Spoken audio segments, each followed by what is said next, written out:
to some extent, what you just mentioned before this, hey, you sat in a webinar, somebody was going to talk about ROI, and you sat through the webinar, and at the end of the webinar, that person said, it's like a very basic stuff of how they saved.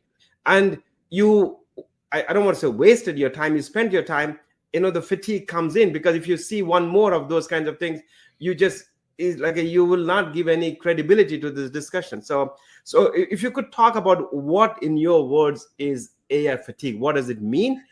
And what are the ways that we can combat the fatigue, please?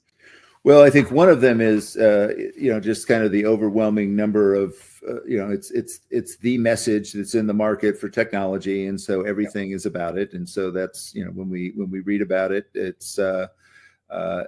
can just become overwhelming to think about Claude just came out, and then Gemini came out, and it's got it ended up higher on the benchmarks. And, does that mean something to me in IT? Does it mean something to me as a knowledge worker? I don't know. Right. Because the next week I could get the new benchmarks and ChatGPT, new model, blah, blah, blah, beat Gemini again. And then there's DeepSeek and right. And, I think that's one level. The other level is I think this inundation of AI into everything, right? So it's now in my browser, it's, and talk about, new business models. So just the last week, Google and Microsoft both now, who used to charge $20 a piece to have access to AI inside of their desktop tools, started giving it away, but they raised the price of their desktop tools by a couple of dollars. And so it's not $20 now, it's $2 that you're paying, but you now have a limited version of Gemini and Copilot inside of your productivity tools for general users, right? The enterprises still have to deal with whatever their enterprise licenses are, but I have the professional, whatever, friends and family thing that I get from Microsoft. And I now have Copilot in there, whereas a week ago I didn't, right? But I also, again, I have Copilot. I'm running on a Macintosh, so I have Apple Intelligence. I've been paying for Grammarly for years.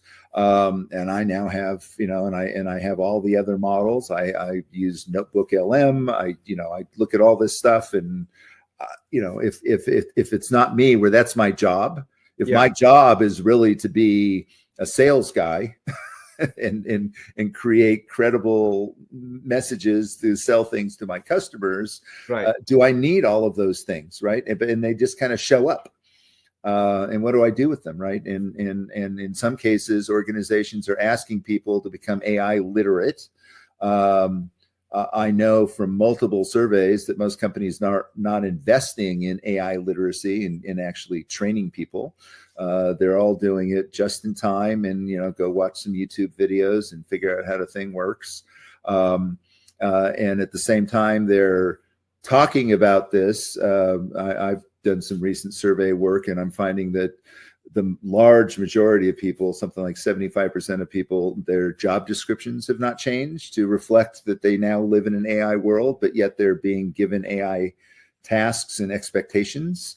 And so that's now extra work that's over and above whatever your functional work is. And so that adds to now I have to go do some extra stuff on the side of my regular job to learn how to use the tools for my regular job, which causes not just AI fatigue, it causes regular fatigue, right? So there's a learning fatigue too, as you mentioned, right? Because absolutely. But how many things can you keep learning, right? So, well, and not only do you keep learning, but the thing, unlike most technology in the past, the curve, if I looked at, if I was going to be a good Microsoft Office suite user in the old days, right? I could pretty well count on, once they shipped something new, it was going to be 2 years before it changed, right? Correct. Master Excel and Word and PowerPoint. I knew all the stuff. And 2 years from now, it was probably going to be new, but not really, really new. So I could still apply most of that knowledge, right? And now, I have both the tools change and have new features that I'm not quite sure what they are, right?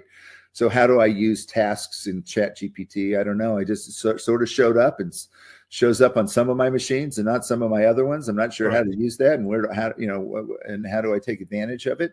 But then the underlying models may change to the point of if you're having a conversation with O4 versus O1 on ChatGPT, that's a completely different thing, right? The way that you do the prompts, the interaction with it may be different. And so I have to, even within a tool, I have to learn to do different things. Correct.